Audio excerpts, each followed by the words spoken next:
முருங்கைப்பழம் கூட இப்படி குச்சி குச்சியாக இருக்குல்ல, இப்போ நம்ம அம்மியில் போட்டு அரைக்கணும்னா நாங்கள் கொஞ்சம் புளி சேர்த்து அரைப்போம். புளி சேர்த்து அரைச்சா டார்க்காக பிடிக்கும். நான் நாளைக்கு மருதாணி வச்சு உங்களுக்கு காட்டுறேன். புளி வச்சு அரைப்போம்.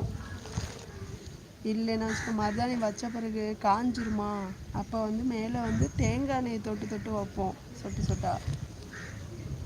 அவ்வளோ சகப்பாக பிடிக்கும்.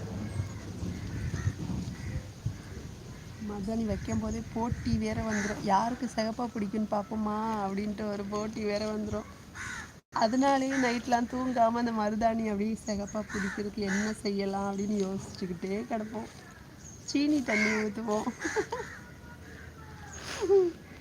டம்ளரில் கொஞ்சோண்டு சீனியை போட்டு தண்ணியில் கரைச்சி